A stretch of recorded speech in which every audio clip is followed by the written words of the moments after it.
y sin descanso ninguno, porque hemos pensado que quizá la gente se podría dispersar, os dejo con la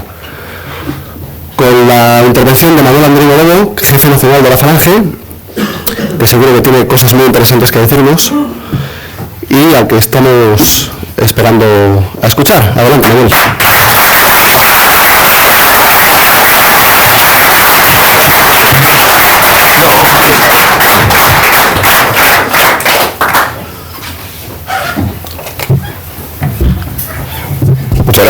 Muchas gracias, Iván, por la lección de historia, por el libro que recomiendo que compréis, por supuesto. Muchas gracias a Carlos Bates, al presidente de la Hermandad Vieja Guardia, que se encuentra con nosotros, a Enrique Lemus, el delegado nacional de Democracia Nacional, el delegado provincial, en Valladolid de Democracia Nacional, gran amigo y camarada de hace mucho tiempo y que participa en esta historia y en esta aventura de ADN junto a Falange Española de Aljón, a la Falange y a Alternativa Española. Bien, buenos días en primer lugar. Como decía, una vez más, los camaradas estamos aquí en Valladolid, en la cuna del jonsismo, para recordar a aquellos que nos precedieron en la lucha, en el combate y en el martirio. Su ejemplo nos enseñó el camino de los luceros, pero también el camino del esfuerzo, del sacrificio y de la esperanza. De aquí salió lo mejor y lo más granado de la militancia de la Falange. Y de aquí partió Onésimo Redondo hacia el Alto de los Leones antes de caer acribillado por las balas de los enemigos de España. Y nosotros, camaradas, vamos a seguir recordando a los nuestros, cayeran donde cayeran y lo prohíba quien lo prohíba. Ninguna basura de ley, aprobada en esa cueva de traidores, llamado Parlamento Español, va a impedirnos que rindamos el homenaje que se merecen a los que murieron combatiendo en Brunete, en Belchite, en Alcubierre o en Teruel.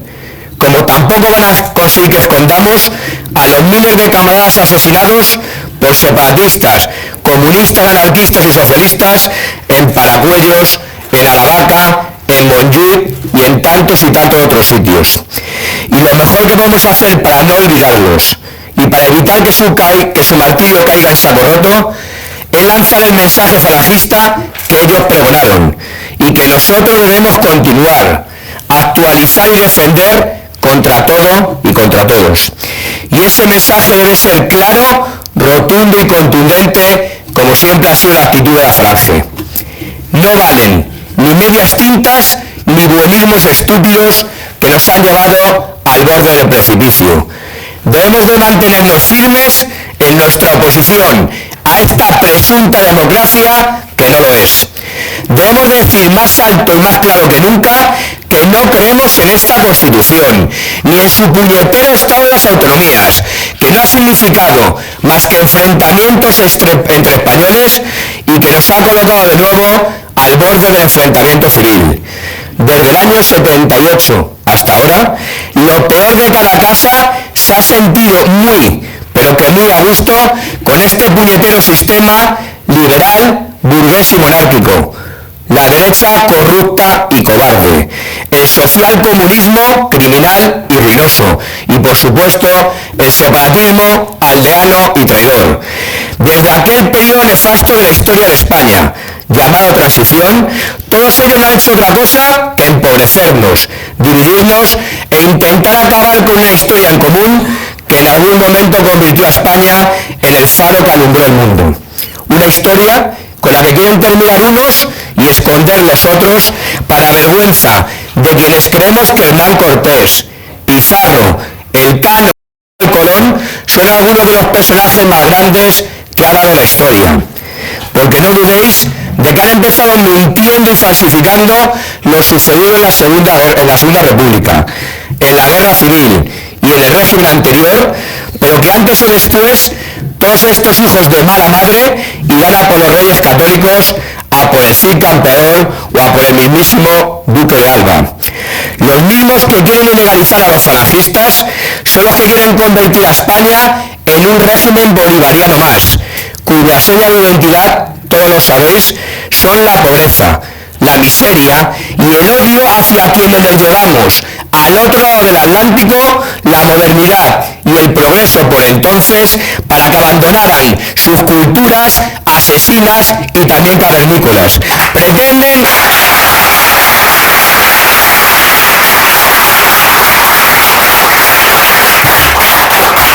pretenden encarcelarnos y quitarnos de en medio, como ya hicieron en su momento los mismos que formaron y que conformaron aquellas checas para asesinar a miles de españoles siguiendo las órdenes dictadas por Stalin.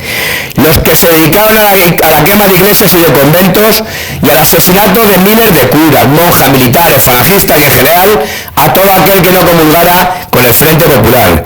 Todos estos, que desde el año 78 hasta ahora, como por ejemplo los socialistas, crearon una banda de mercenarios, el GAL, para asesinar y para de paso forrarse, como venganza porque a algunos de los suyos, los terroristas, les haya ocurrido tocarles. Eso sí, escondiendo el hecho de que brindaban por el asesinato de nuestros camaradas falangistas, de policías, de militares y también de guardias civiles.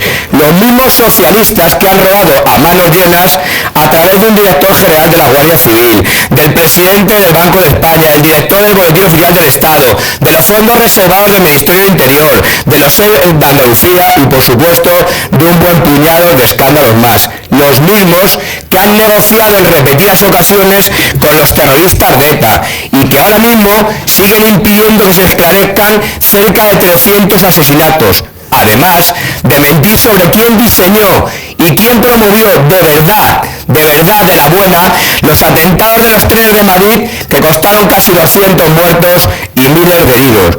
Los mismos que han llegado al gobierno de la Moncloa de la mano de los separatistas y de los terroristas reconvertidos de ETA. Pero también, y hay que decirlo, busca nuestra ilegalización esa derecha corrupta y chaquetera de la Gürtel, del Bankia, de la Caja B, de los sobresueldos en dinero negro, del cobarde Rajoy y de ese gurú llamado José María Aznar, que además de acabar con el servicio militar y de entregar a los separatistas lo que le pedían y también lo que no le pedían, llenó España de millones de inmigrantes porque, según decía, nos iban a pagar las pensiones con el resultado que todos conocéis. Y para rematar,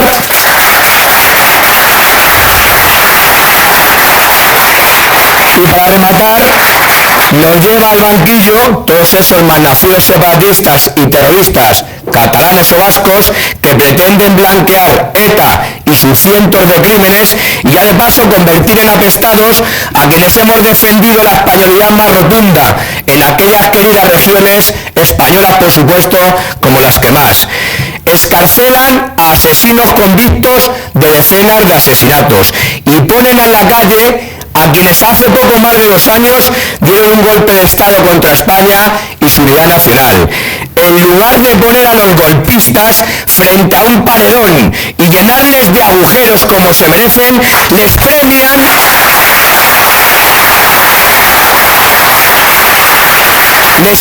como digo, sentándose a una mesa para negociar de igual a igual como 2 estados distintos e iguales.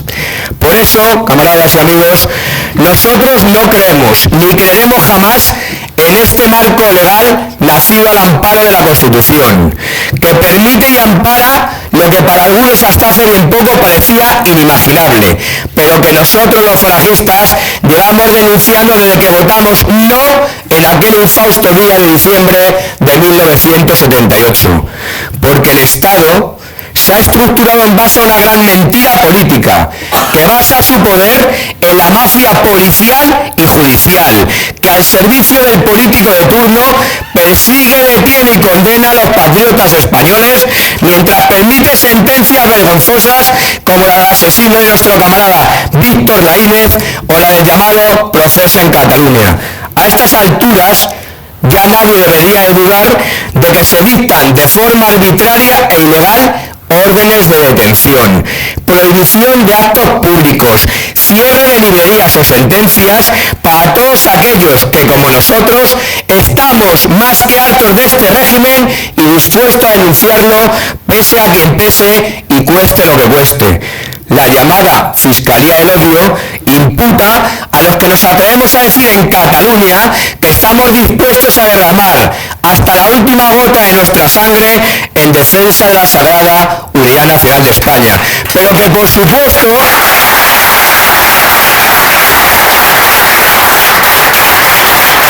pero que por supuesto, y en primer lugar, también estamos dispuestos a derramar desde la primera hasta la última gota de la sangre de los enemigos de España. Faltaría más. Y sobre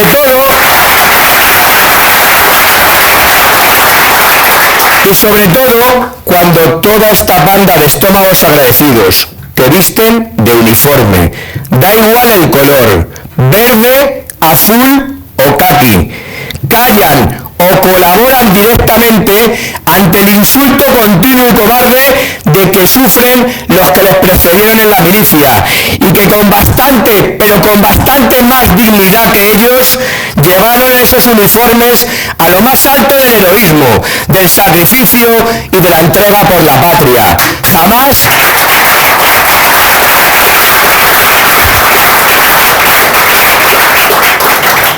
Jamás podrán comprender que ante la situación que se estaba produciendo en España en julio de 1936, algo parecido a lo que está sucediendo ahora, los generales Mola, Millán Astray, Yagüe, Muñoz Grandes o Franco obviaron la llamada legalidad republicana y se jugaron el todo por el todo en defensa de la patria y no de la pasta, que es lo que pretenden buscar estos ahora. Pero es inútil y además una pérdida de tiempo, creo yo, el intentar explicarle esto a todos los burócratas de uniforme que han mirado hacia otro lado o que directamente se han dedicado a pisotear con armas y uniformes un lugar sagrado como es el Valle de los Caídos para permitir la profanación del que fuera su capitán general sin rendirle el homenaje que le debían y que se merecía. No creo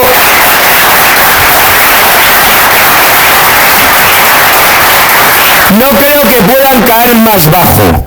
Ellos están encantados de ejercer de mamporreros de los norteamericanos en guerras ilegales e injustas como las de Irak, Siria o Afganistán, en lugar de dejarse ver por Cataluña o por Vascongadas, donde su presencia es más necesaria que nunca y donde no pasa de ser meramente testimonial.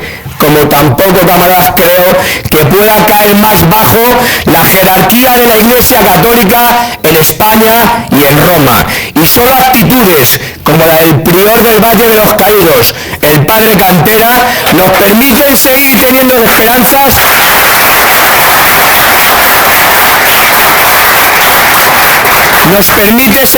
esperanzas en algunos, en pocos la verdad, ministros de la Iglesia.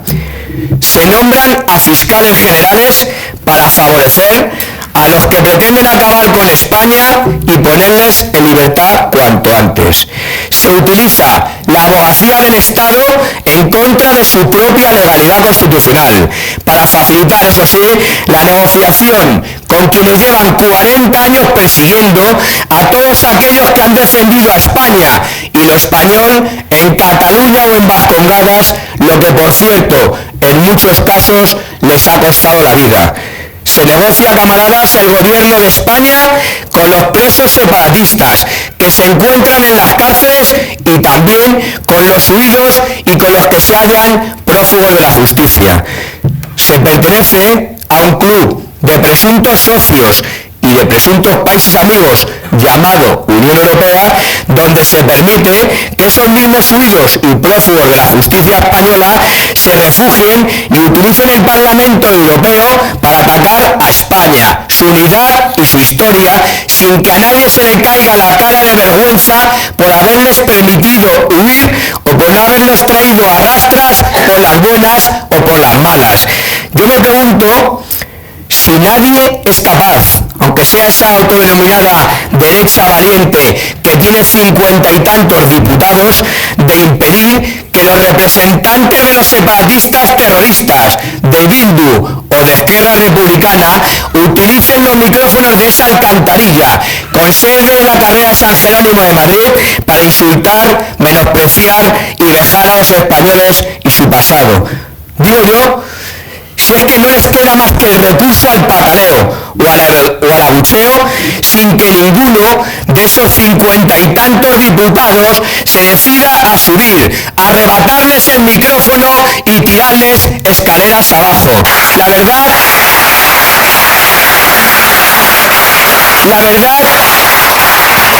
que me recuerdan mucho a los Fraga Iribarne, Martín Villa, Rosón o Adolfo Suárez.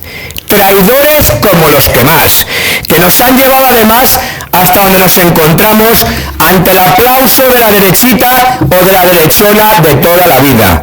Primero con la UCD, luego con la Alianza Popular, después con el PP y ahora todos tenemos en la mente qué siglas son las que vienen a continuación, porque ellos fueron los primeros en eliminar calles, plazas, placas o estatuas a José Antonio, a Ramiro, a Julio Ruiz de Alda y también por supuesto a Onésimo Redondo. Ahora le toca el turno a ignorantes y acomplejadas como esa alcaldesa del Partido Popular de Navajos que ha quitado el yugo y la flecha que se encontraban, como bien decía antes Iván, separados en el monumento a Onésimo, sin pararse a pensar la muy imbécil e inútil que esos símbolos son los de los Reyes Católicos tal y como estaban situados.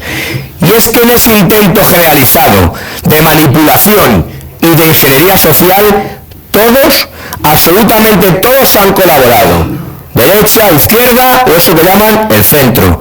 De hecho, la ideología de género que nos llevan metiendo desde hace ya demasiado tiempo ha contado con la ayuda inestimable de personajes como por ejemplo Alberto Ruiz Gallardón, alcalde, presidente de comunidad Popular, que convirtió a Madrid, sin ir más lejos, en el centro neurálgico del mariconeo mundial. Las leyes abortistas, los matrimonios homosexuales, la capacidad de adopción por parte de este tipo de parejas y ahora la eutanasia ha formado parte del llamado consenso democrático que ha convertido a España en el país más super guay y más super progre del mundo mundial. Eso sí, con la población más envejecida del planeta, cosa que ahora parecen querer solucionar con la eutanasia, supongo que para mandar a nuestros mayores al cementerio lo antes posible, mientras, eso sí, ni se favorece la natalidad, ni la familia tradicional, ni la verdadera conciliación laboral para aquellas mujeres, muchas, que quieren y que pretenden trabajar y además tener hijos. Ya sabéis que quieren procesar y encarcelar a quienes discrepamos del discurso dominante y políticamente correcto, mientras, eso sí, no les duelen prendas en recibir a escondidas en aeropuertos con nocturnidad y con alevosía a la vicepresidenta de dictaduras como la Venezuela, aun sabiendo que no podía pisar territorio europeo y además mintiendo de forma descarada para esconder el verdadero motivo de su visita. Y además tampoco dudan en asaltar con policías españoles armados embajadas como la de México en Bogotá para intentar esconder, suponemos, las vergüenzas de los socios comunistas del gobierno de Pedro Sánchez y, como digo, aquí tampoco pasa nada. Se sienten totalmente impunes. Los magistrados del Tribunal Supremo o del Tribunal Constitucional ya saben lo que tienen que hacer si es que quieren promocionarse.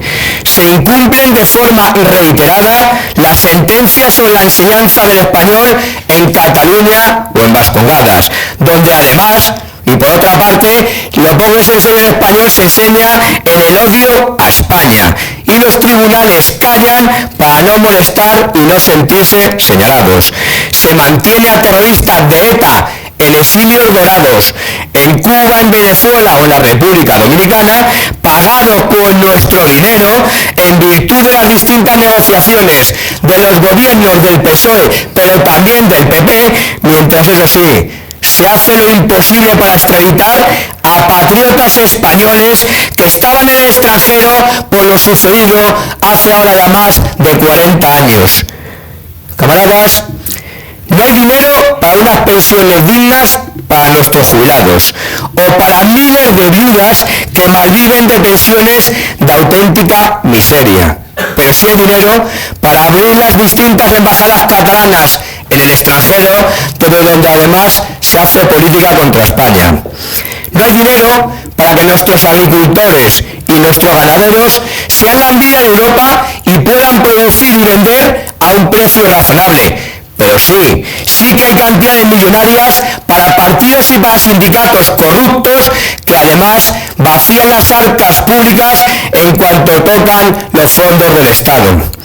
No hay dinero para intentar dejar de ser un país subvencionado y el geriátrico de los jubilados europeos, pero eso sí, tenemos para mantener este puñetero sistema de autonomías que, lejos de resolver los verdaderos problemas de los españoles, los ha multiplicado por 17, exactamente los 17 reinos de taifas en que hemos convertido a España, con sus 17 gobiernos y sus 17 parlamentos, que a veces se enfrentan por cuestiones tan esenciales como el reparto del agua, por la sanidad que se disputa o se padece en unos sitios o en otros, o por los impuestos que se pagan dependiendo de la suerte o de la puñetera desgracia que tengas de nacer o de vivir en un sitio o en otro. Imagino que será motivo de denuncia el que yo diga que la seguridad social, las pagas extraordinarias, el seguro de enfermedad, las vacaciones retribuidas o las viviendas sociales asequibles sin tener que hipotecarse de por vida son logros que no se han conseguido durante los 40 y tantos años de esta basura de Constitución, y que no fueron ni el PSOE ni el PP a los que se les ocurrió implantarlas en España. Por todo esto que os acabo de decir, camaradas, es por lo que nosotros no nos sumamos al carro de estos nuevos monárquicos empedernidos que piensan que la unidad de España está en manos de un monarca que pinta poco o nada, y de una Constitución que, además de nefasta, se cumple también poco o nada. Eso sí, se garantiza la sociedad del diálogo con los terroristas, con los separatistas, con los comunistas, con los corruptos y con los traidores, y en general con todos aquellos que tienen en común el querer dejar España como un puñetero solar. A nosotros, desde luego, no nos van a encontrar poniendo coronas en centros de detención en Polonia de la Segunda Guerra Mundial, convertidos en verdaderos parques temáticos para reírles las gracias al discurso impuesto por el sionismo y por la masonería internacional. En todo caso,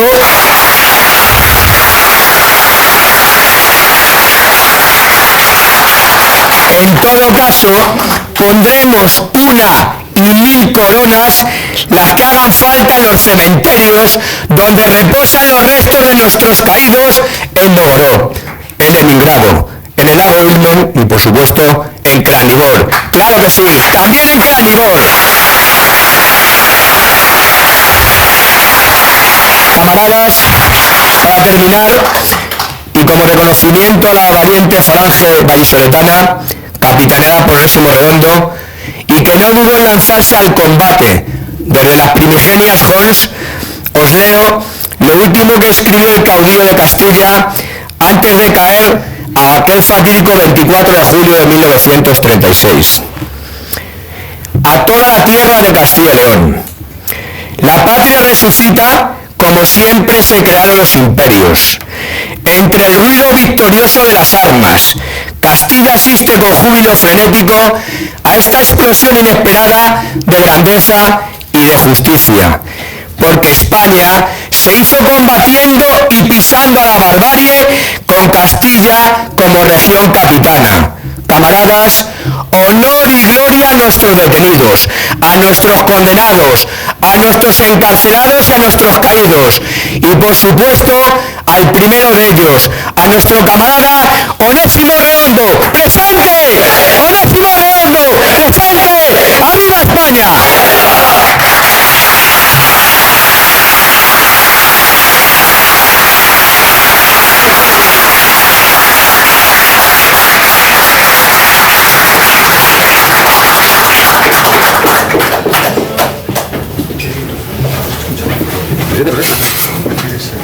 No, a mí da igual. No, yo me supe quitar. Gracias, Manuel. Son palabras que, para los que no conozcan, pueden ser hirientes, pero a nosotros desde luego nos han reconfortado. A mí, pero menos sí, desde luego. Os dejo con Norberto Pico, jefe nacional de Falange Española de las Cons.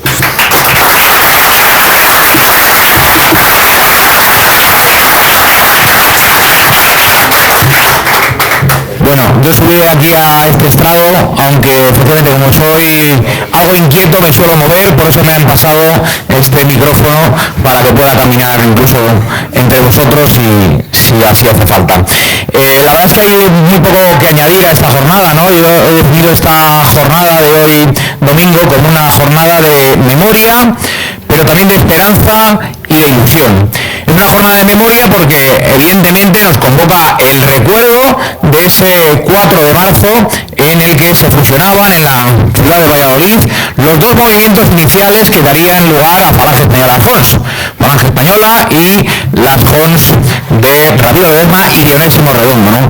Y eso desde luego es un recuerdo que debe impulsarnos a la actividad política y que debe ser una de las guías de conducta que marque nuestra actividad política. Si ellos supieron deponer las diferencias legítimas que seguro tenían, si ellos supieron anteponer todo aquello que les unía, si ellos supieron poner por encima de todo la defensa de España y los españoles, los falangistas de hoy, los falangistas de 2020, no tenemos derecho a seguir divididos frente a esta España que se nos está muriendo. Es la hora de combatir, es la hora de la unidad.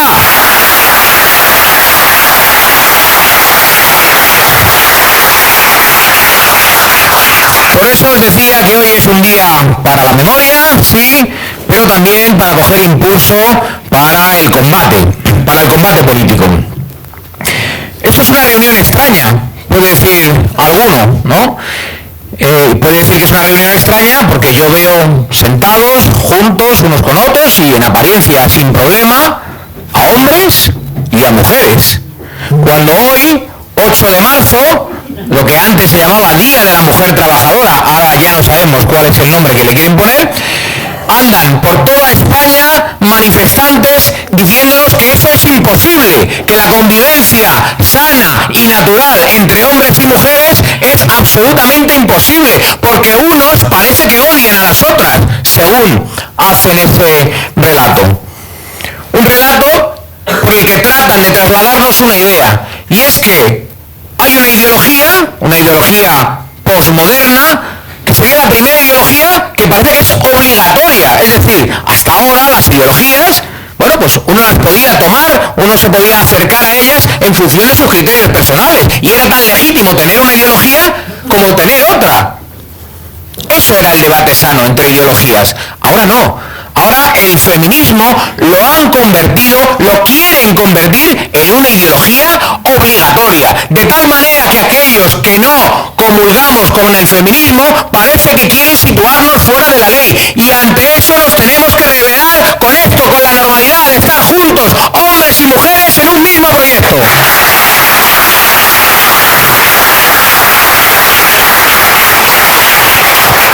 El feminismo trata de desnaturalizar la relación entre hombres y mujeres. El feminismo trata de enfrentar aquello que de natural está unido, porque el hombre y la mujer, de suyo, de natural, cooperan. No se enfrentan, cooperan. Entonces es falsa esa construcción que están haciendo de ese enfrentamiento entre hombres y mujeres. Lo están haciendo para desnaturalizar la relación entre hombres y mujeres.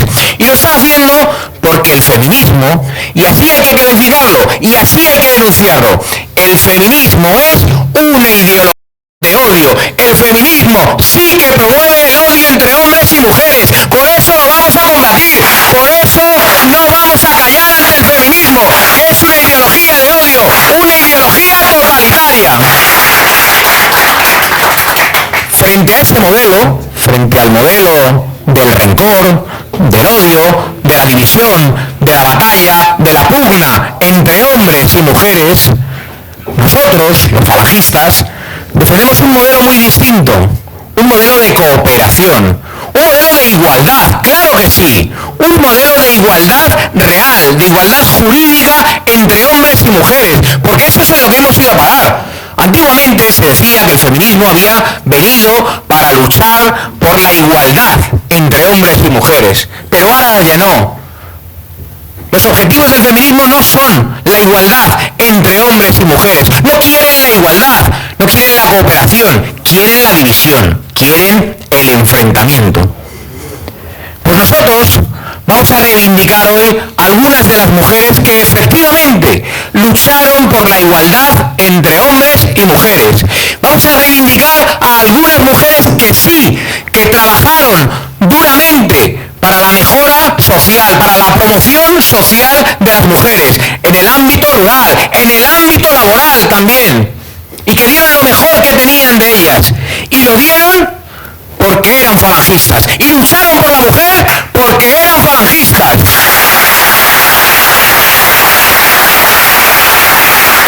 Por eso hoy me gustaría un recuerdo y un aplauso para mujeres que todos tenéis en mente, mujeres como Mercedes San Bachiller, mujeres como Mercedes Formica y mujeres como Pilar Primo de Rivera. Un aplauso para ellas y nuestro homenaje.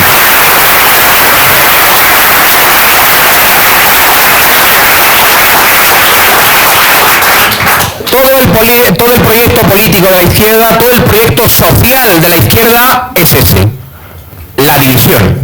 Buscan la división en todos los campos. Y hemos aprendido en los últimos años cómo esa búsqueda de la división que efectivamente hace la izquierda, y en ella coinciden, curiosamente, con los poderes financieros mundiales, buscan esa división porque en sociedades divididas, en sociedades blandas, en sociedades líquidas, sociedades diluidas, ellos pueden implementar mejor su ideología. Porque cuando hay una sociedad unida, arraigada y fuerte, ellos no tienen nada que hacer. Por eso buscan la división. Por eso buscan la división y por eso digo que es extraño. A nosotros ya no nos extraña porque lo conocemos, pero aparentemente contradictorio que estén en ese mismo barco buscando la división, buscando sociedades líquidas, buscando sociedades sin raigambre, la izquierda y las élites económicas. Pero eso no es algo que nos inventemos nosotros, es que los propios protagonistas de esas élites económicas nos lo cuentan. Ahí está ese George Soros, al que, bueno, yo me niego a hablar tanto de él porque parecería que es el único responsable de todos los males que suceden. Y no es el único responsable. Es uno de ellos, y uno de los importantes, pero no es el único de ellos. Hay bastantes otros, ¿no? Pero es que el propio George Soros nos cuenta, estos son sus planes, lo que él llama la sociedad abierta, sociedades diluidas, sociedades sin raíces, sociedades que se pueden dominar. Eso es lo que buscan, y ahí tiene un gran aliado en las izquierdas. Unas izquierdas que, como veíamos, buscan la división entre hombres y mujeres.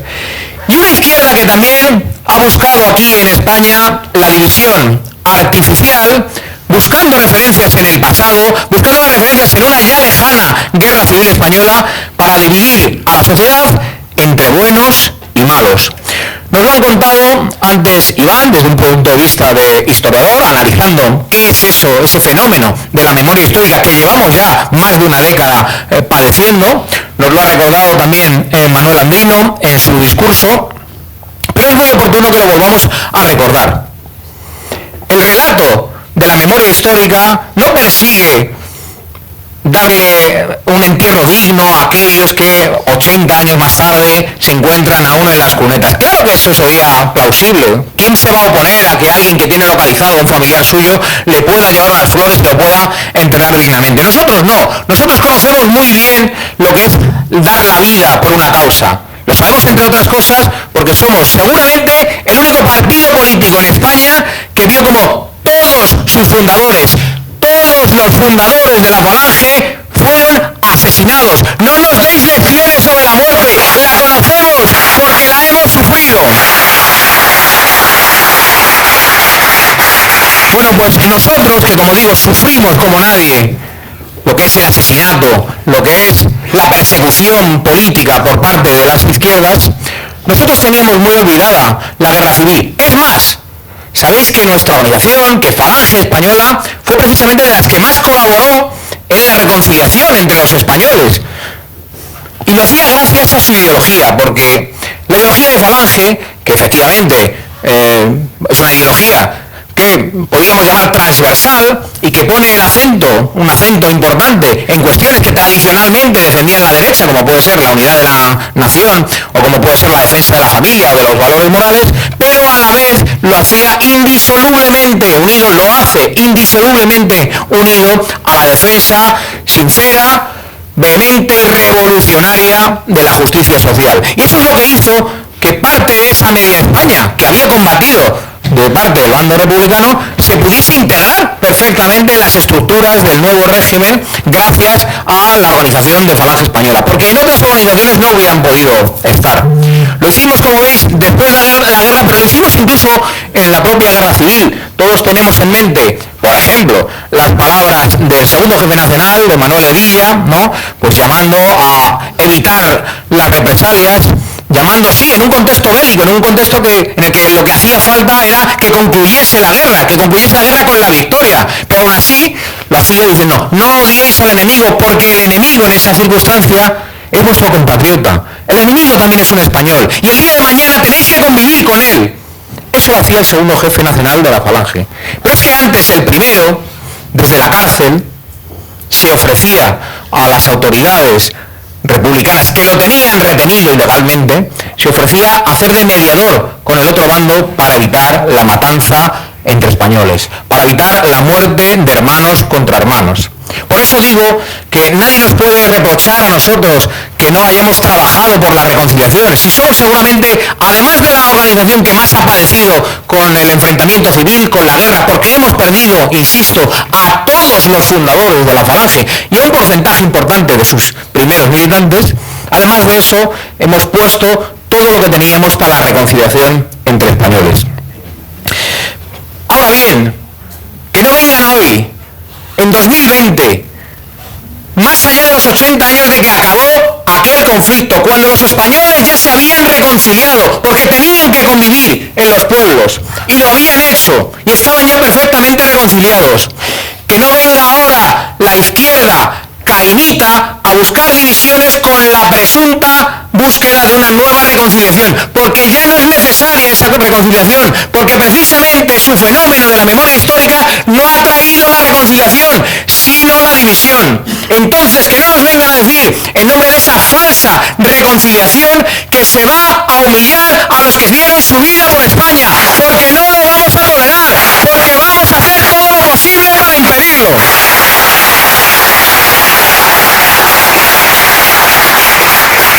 Y vamos a hacer todo lo posible por impedir, por ejemplo, que se humille el cadáver del fundador de Falange Española.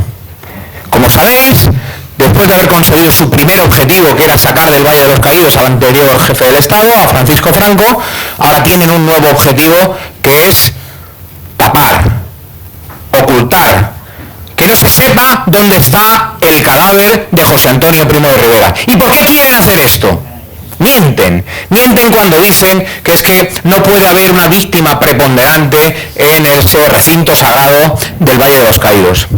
Lo que no quieren es que todos aquellos que van a visitar el Valle de los Caídos, lo que no quieren es que todos esos turistas, españoles o extranjeros, cuando lleguen a la Basílica del Valle de los Caídos y estén allí impresionados ante la magnitud de ese monumento, se encuentren con una tumba que simplemente dice José Antonio y se pregunten, ¿quién era este hombre? ¿Por qué estaba aquí? Porque entonces sabrán la verdad, sabrán que fue asesinado precisamente por los mismos que ahora quieren ocultar su cadáver.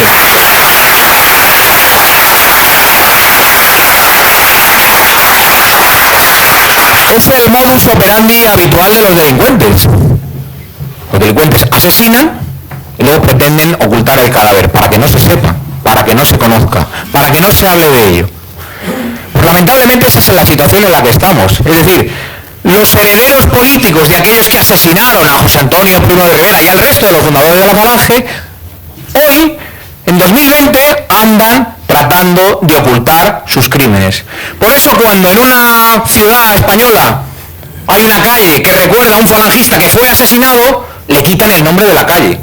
Normal, si yo fuese un concejal socialista, un concejal comunista, también trataría de hacerlo, porque el nombre de esa calle me estaría recordando constantemente que fueron los míos, los comunistas, los socialistas, los que le asesinaron.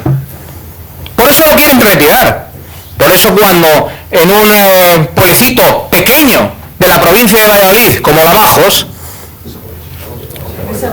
perdón, en Segovia, cuando en un pueblo chiquitito como Lavajos, de Segovia, hay un monumento que no molesta absolutamente a nadie, pues tantos años más tarde pretenden retirarlo.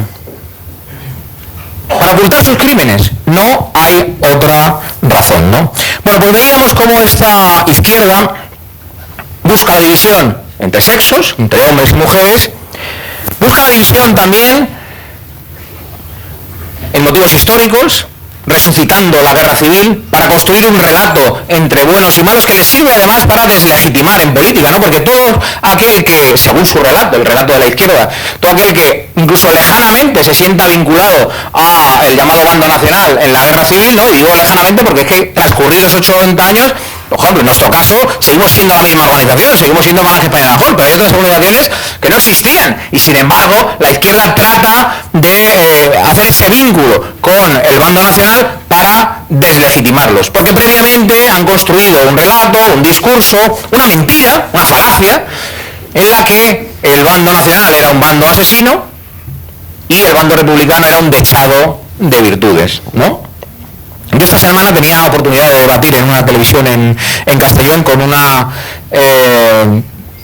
representante de una asociación de memoria histórica de estas convenientemente subvencionadas, ¿no? Y ella, pues claro, pues trataba de lanzar su discurso habitual y decía que más allá de la historia, más allá de los bandos, su preocupación real era pues el cumplimiento de los derechos y que pues aquellos que no tienen un entrenamiento digno pues lo puedan por fin tener, bla, bla, bla, bla, bla.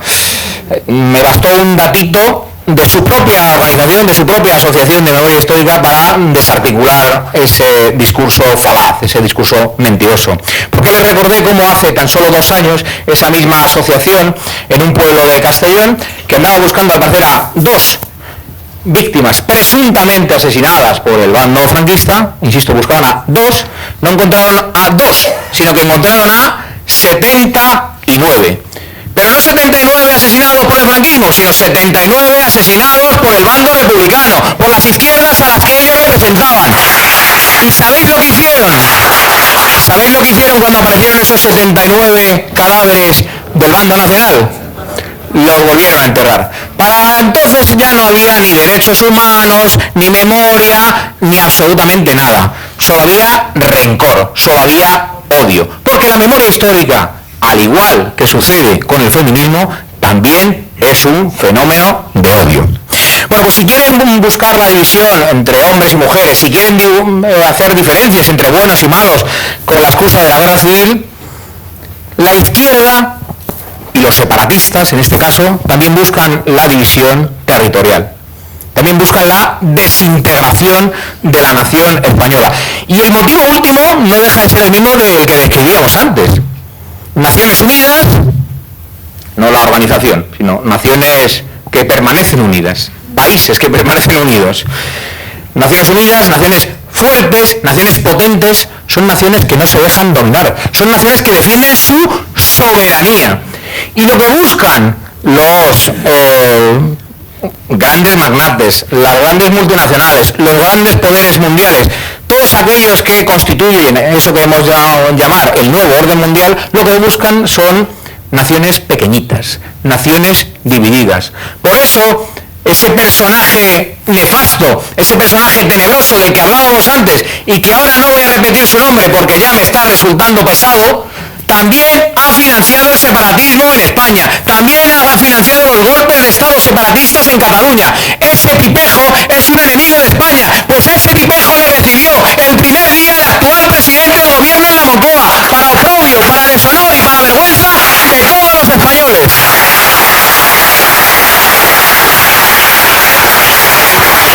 Pedro Sánchez no os recibirá a ninguno de vosotros jamás en la Moncloa. Ninguno de vosotros tenéis las puertas abiertas de la Moncloa. sea cual sea la asociación o el grupo que representéis, sea cual sea el grupo de españoles al que quiera trasladarle alguna problemática, da igual, no los va a recibir. Ahora, eso sí, para ese personaje, que insisto, me niego ya a volver a nombrar, para ese se abrieron las puertas de la Moncloa el primer día, nada más llegar a la Moncloa. Por lo tanto, uno se pregunta, ¿quién recibía a quién, en realidad? ¿Quién era el jefe? ¿Quién era el mandado? ¿Quién era el empleado? Muchos tememos que efectivamente las autoridades españolas, el mismo presidente del gobierno, no sea más que un empleado de este al que ya no quiero nombrar.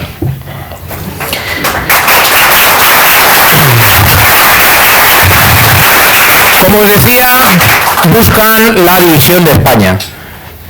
Lo llevan buscando mucho tiempo. Fijaos que el proyecto secesionista, que se dibujaba ideológicamente en algunos casos en el siglo XIX como una cosa casi pintoresca, ¿no? Uno lee a los historiadores de la época y, por ejemplo, uno de los que mejor retrató el pasado de los vascos, ¿no? Monseñor Vizcarra y Arana, un gran conocedor de la historia de los vascos, se reía a principios del siglo XX, se reía de las locuras, de las tonterías que decía Sabino Arana. Y decía, pero ¿dónde vais a ir con este discurso? Pero vamos a ver, es completamente ridículo. Es que cualquiera sabe que la historia de los vascos está tan íntimamente ligada a la del resto de los españoles, está tan profundamente unida al conjunto de España, que es imposible que vaya a triunfar una idea secesionista en el País Vasco.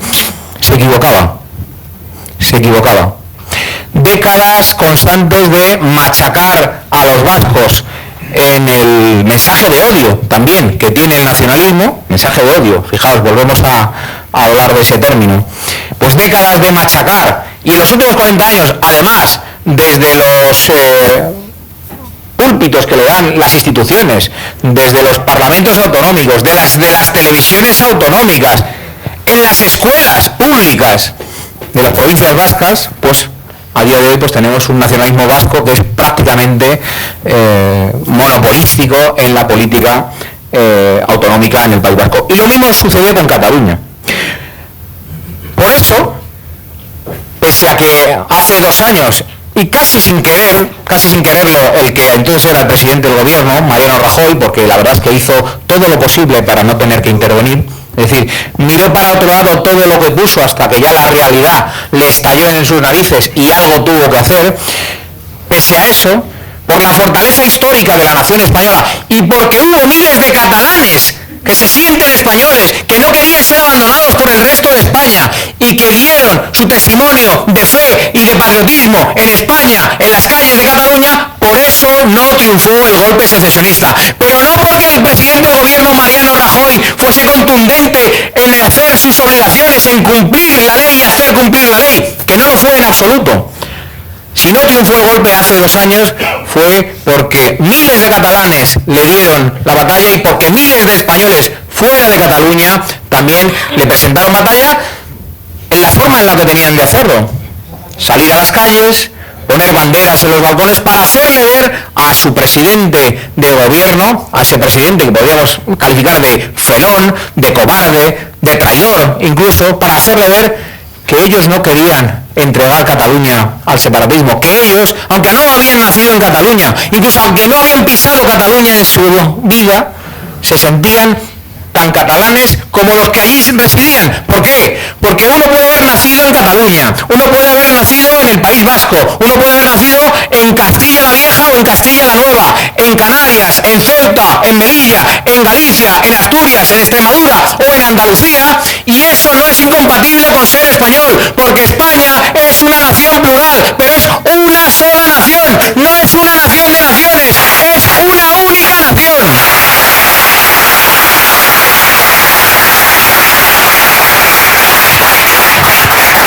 Y ese es un concepto que tenemos que repetirnos y repetirle a los demás una y otra vez. Es mentira que España sea una nación de naciones. Tal concepto no existe, tal concepto es absurdo, tal concepto lo habéis construido precisamente para justificar la división, para justificar el separatismo.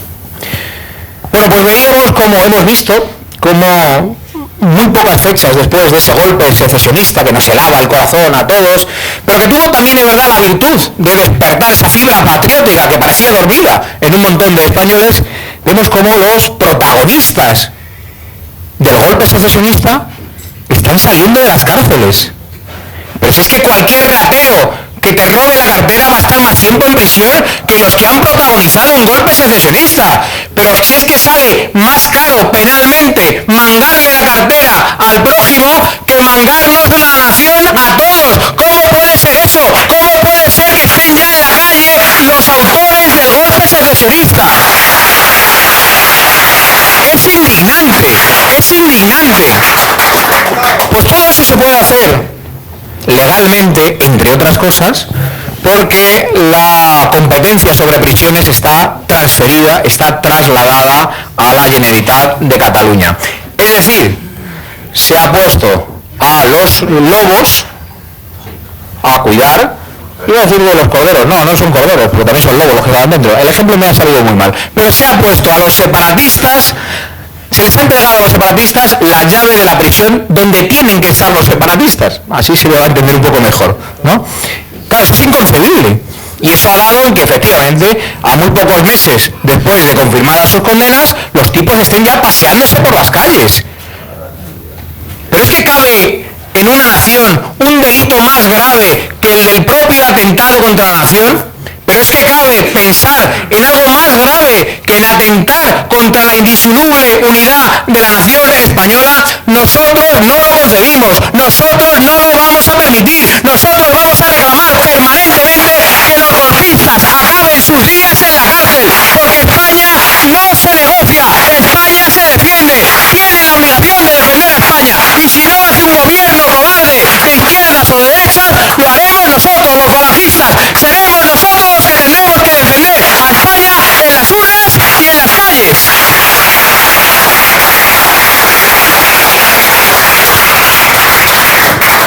Termino ya mi intervención hablando de nosotros mismos, como decíamos al inicio, y ese es el sentido también de que estén digamos, este escenario hoy presidiendo la sala, ¿no? Para los que no conozcáis un poco la puesta en escena habitual de la Falange, como había explicado antes Iván, eso pues fueron los primeros caídos, los primeros falangistas asesinados, ¿no? Y esto es una imitación de lo que ya entonces, en los años 30 del siglo pasado, hacían en los actos públicos de Falange, ¿no? Donde colocaban telones muy grandes con los nombres de sus asesinados, con los nombres de sus caídos, con los nombres de aquellos que habían entregado su vida por el ideal nacional sindicalista, por el ideal falangista, para que sirviesen de ejemplo a los que acudían a sus actos. Los que acudían a sus actos leían esos nombres y decían, claro, si esos se han entregado hasta el punto de dar lo más preciado que tiene uno, que es la propia vida, si ellos han sido tan revolucionarios de entregar incluso la vida, ¿voy a ser yo menos? Pues ese es el efecto que pretendemos crear también en esta reunión de hoy. Los que venimos a conmemorar, los que venimos a recordar a aquellos que nos precedieron en el sacrificio, aquellos que dieron su vida por España en el seno de la Falange, no podemos aspirar a menos que ellos. Claro que no queremos morir, lo que queremos es entregar nuestra vida allí donde nos sea demandado, cada uno en su puesto, pero cada uno tenemos una importancia vital en este proyecto revolucionario de unidad nacional, de defensa de la dignidad de las personas y de justicia social que se llama Falange. Así que arriba, vamos, agitemos las banderas, es la hora de la Falange, es la hora de la revolución, arriba escuadras, a vencer, arriba España.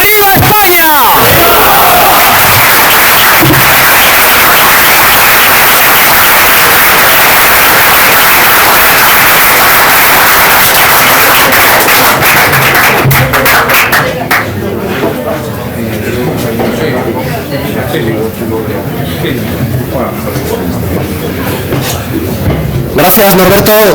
Bueno, como Manuel, lo mismo. Los corazones, ¿verdad? Os invito a los que no estéis afiliados o no seáis simpatizantes a que al final dejéis vuestros datos ahí atrás para que nos podamos poner en contacto con vosotros. A continuación, tanto Manuel Andrino como Norberto Pico van a dirigir el canto de nuestro himno de amor y de combate, el Cara al Sol.